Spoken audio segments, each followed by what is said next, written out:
Hello guys, Yusaku here, and welcome to my Yugioh Vrains episode 11 review. Now, before I get into anything regarding the episode, I would just like to say, Dylan over at Yugioh Everything is back in action. I know a couple episodes ago I said something about him kind of throwing in the towel after all the copyright strikes, and understandably so, but he posted a video on his secondary channel, Dylan from Anime, saying that yes, he'll be back in action. Yes, he's posting a Yugioh Vrains episode 11 review, which I think is currently up on his channel, his secondary channel that is, and he'll be returning to his Yugioh Everything channel starting next week. Everything seems mostly okay. He's just going to be switching the way he's doing videos. I just figured I'd throw that out there in case anyone missed it, and in case you were as upset as I was when I first started he was gone. I know he's been a huge inspiration to a lot of people in the community to start making videos, and just has been a good focal point for all of us to begin talking more. So let's go ahead and get started on the episode, which opens up with Ignis floating in an ocean, talking about how he's trying to fend off sleep, and he feels the need to fall asleep, which is a kind of a tendency in his behavior he's never experienced before, and he's wondering what happens if he does go to sleep. Now, this is a fairly typical thing to see within TV shows, movies, stories, etc., where if a character is dealing with that sensation, they're on the verge of death. So it makes me wonder, what are the capabilities of this field spell Revolver has him under, because it seems incredible if it's nearly able to kill Ignis. Granted, its influence over Ignis as opposed to just people is probably a lot stronger, so I guess what I'm saying with that is the card's focus and ability to impact Ignis, because Ignis is a program within the Cyverse, is probably a lot more powerful than the impact Revolver's cards could have on, say, a person within the Cyverse, since the person doesn't originate from it the way Ignis does. And while we're on the subject of Ignis' role in this episode, I think when Yusaku finally rescues Ignis by destroying the field spell, I think it's called Fire Prison or something along those lines, I think Ignis triggers more emotion out of Yusaku than we've seen in any of the previous episodes in terms of a caring sense, because Yusaku seems both relieved and extremely pleased to see that Ai is back within his dual disc and seems okay. He even seems to take on the caretaker role, saying, "Look, Ai, it's alright, I'll handle this, you can go back to sleep if you want, I can finish up the duel on my own," which is very much like, almost like a parent-to-child type of figure, if you ask me. Now, some of the sympathy might have to do with Yusaku's link sense developing more and more, and perhaps that link sense connects him to the programs more than the average person would be, so he's able to empathize with them to a degree, and those types of things, especially considering we figure out that Ignis has free will within this episode, which makes Ignis very close to a human, which could add to Yusaku's ability to empathize with him more, because he's got that free will and those types of things, and Yusaku seems to be a bit of a loner, which is much like Ignis was. It sort of draws them together. I don't know, I think it's just interesting to see how their relationship has developed from like a genuine annoyance that they were forced to work together on both ends to being a genuine care for one another. Granted, one could also make the case the only reason Yusaku really shows so much care towards Ai is that he needs him in order to keep holding him as bait over the Knights of Hannoi's heads, to keep drawing them out so he can keep up his fight with them, and the more he fights with them, hopefully the closer he draws to unlocking all these memories. And speaking of Yusaku's memories, we get another glance into that white roomish looking area that we've seen before when he gets these little tidbits of flashback. In this case, he's wearing this helmet, looks similar to their equivalent of an Oculus Rift.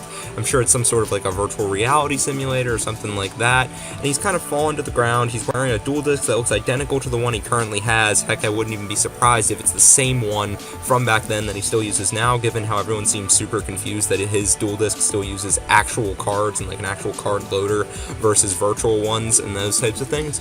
But anyway, he's on the ground, he seems extremely discouraged, and we hear the same voice we've heard him mention before, the voice that gave him courage, and it was telling him to find 3 reasons to keep going. So there's Yusaku's rule of 3 thing, and I'm going to come back to that in a minute or two here. The voice to me still definitely sounds like a female, that I've definitely heard some people making cases for it being a younger male. Either way, it can be really hard to tell, given that there's not like a pitch frequency difference when people are at a younger age, or not nearly as much of one between males and females yet, so we don't know. It's kind of hard to tie it to anyone yet either, given how it doesn't seem to completely match up with any of the characters. I know at one point I had speculated and hoped maybe it was Emma's voice. Part of me still does, even though I find that extremely unlikely, on the verge of being completely impossible as of now. But going back to the whole rule of 3 thing, it's also mentioned that the place that Yusaku was a prison. I think he references trying to go back and save the person who gave him courage from that prison, referencing the place that he was in the past with the white rooms and stuff. And given Revolver also has the same like rule of 3 tendency that Yusaku does, I'm going to venture to say that they were definitely both in that same prison type of area at one point or another, and I'm also going to probably try and guess that they probably escaped 2 different ways, given how they've ended up on 2 very different spectrums of life. But I think this definitely gives you strong points to make in the argument that the reason Yusaku and Revolver are so closely connected in terms of the way that they're able to connect to link Vrains, and they both seem to have this link sense sort of about them, is definitely because of where they started. That seems to be the main thing that connects them at this point, is they were both in this prison, and whatever training they were undergoing maybe led to that. Maybe it had something to do with the person who gave them courage, teaching them certain things, or maybe they were just born with these certain gifts. But I'm going to go ahead and venture to say, as I'm sure most people would, that the forest scene that we saw a while back with 6 kids being pulled out of like flames or something, those are probably the same 6 kids who would be in this prison. We don't know that there are 6 kids in this prison, but I'm going to say it's probably fairly likely, given they were all flashback scenes. Yusaku seems to be of about the same age, so we know for sure Revolver and Yusaku, most likely Aoi, most likely Go, since both of them had birds connected to them, as did Yusaku and Revolver, and we've yet to see who the other 2 of our 6 signer bird people, so to speak, are. So I'm really beginning to think that both Aoi and Go have some untapped, like, link sense type of powers and possibly even influence over the Data Storm connected to them. And while I'm on the subject of this, I also want to identify that both Yusaku and Revolver have ace monsters that are Cyverse type, given how Yusaku brings up in the duel that the reason that Revolver did not bring out Topologic Bomber Dragon during the duel was because it was Cyverse type and he didn't want to lock off its effects. But that means he has that Cyverse type monster either way as one of his potential ace monsters, given its 3000 attack, fits the typical 3000 attack of any rival ace monster in Yu-Gi-Oh! That we're looking at outside of GX, which seemed to break a lot of patterns with rivals, but I won't get into that, don't want to get too far off subject. And yeah, you can definitely say Revolver's got 3 dragons that fit the criteria of 3000 attack, but one's connected to the Cyverse for him nonetheless, just like Yusaku's main ace monster, or eventually soon to be main ace monster, I'm sure, given it's got the 2500 attack stat, being Firewall Dragon, is also a Cyverse type. So I'm wondering if our other Signer Bird people are going to end up with Cyverse type ace monsters as well to go along with them, and once more connecting us to that sort of Signer Bird-like feel where each of the people connected to a bird has an ace Cyverse monster and has some definite like link sense about them in some way, shape, or form because they were all connected to this past area.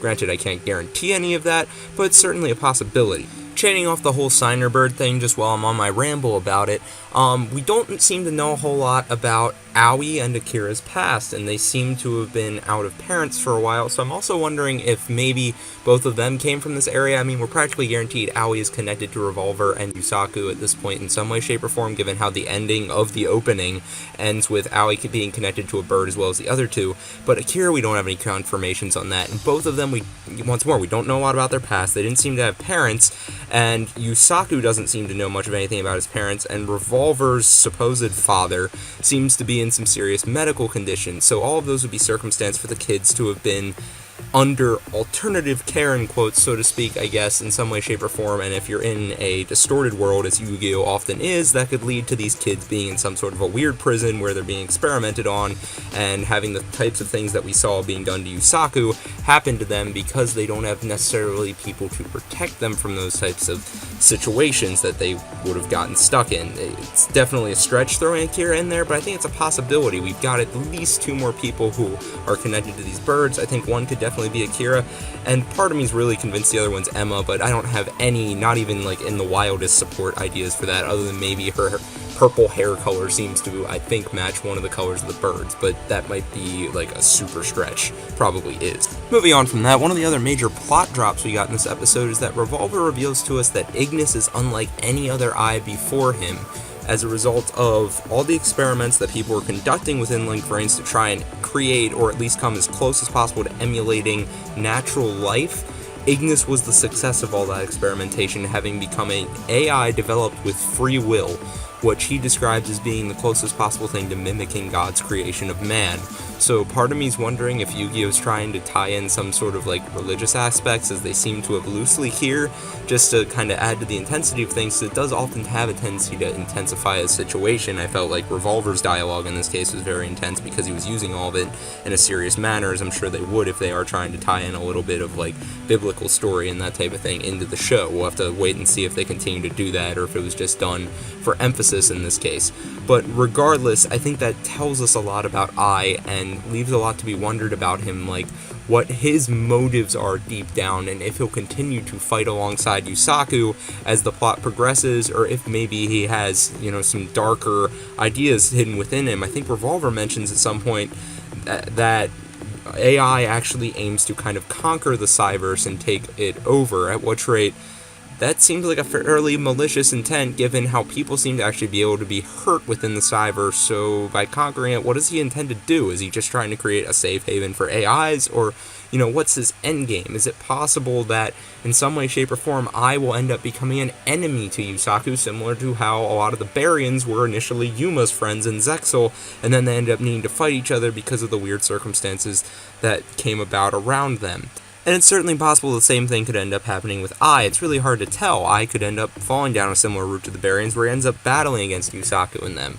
I really don't know, but that's part of what's making Vrains so exciting in my eyes. It just seems like there's so many different routes they could travel, and they're feeding us just enough information to keep us theorizing, keep us guessing, but yet at the same time it's very clear that they have an idea in mind. They just haven't given us enough pieces to put the puzzle together yet, and I know that's kind of a cliche, but nonetheless. Now, as for my next bit of speculation left after the new information we got during this episode, I'm becoming more and more convinced as this duel has went on that after its conclusion, we're going to see a much larger kind of main group of focus besides just Yusaku and Kusanagi. I think Aoi, Akira, and very possibly Emma's all going to join onto them, and they're going to start communicating a lot more and interacting a lot more.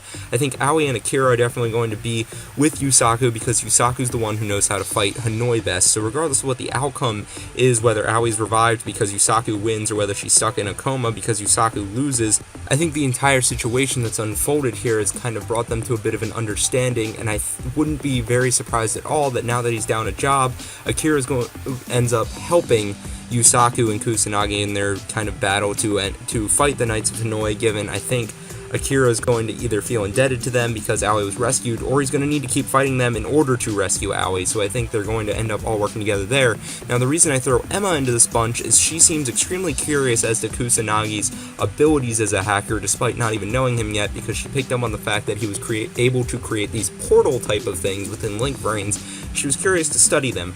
Also, I think that she will be able to relate somewhat to someone like Yusaku, because Yusaku's a bit of a renegade loner type on his own, and I think Emma's very curious about what's going on. She seems to have a respect for Playmaker, given her concern for him during the duel, and she seems just very intertwined within this whole scenario. Granted, she does definitely have the most rogue aspects to her, so it's also very possible she'll just say, okay, I'm done with this after all of it. But it definitely could end up going the route where she investigates Kusanagi, ends up talking with the group more, and ends up joining up alongside them. Some people certainly see the thing with her being curious about Kusanagi's programming and hacking abilities as shipping material for them. I mean, I don't blame them if they do. I think it's certainly out there. It's the best shipping type of material that Yu-Gi-Oh! Ever gives us, right? Or these super subtle things, and that's what people have to run off of, because they seem to like to toy with us in those fields. So, it's as good as most other things we get in Yu-Gi-Oh! In that field, so like I said, I don't blame anybody if they go down that route, and I think that could definitely be what ends up drawing them together, even if it is subtle and they don't outright say it.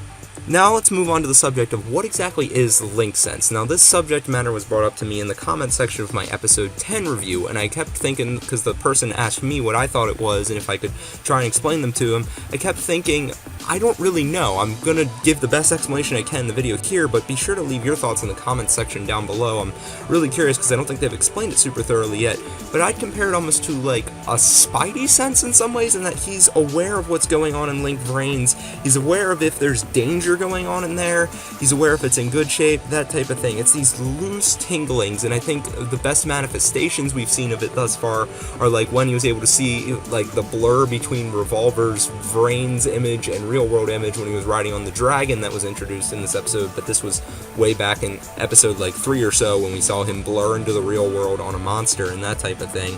And the other manifestation would be when he was still able to sense the presence of his Link monsters despite Revolver having suppressed and blocked them out with his field spell.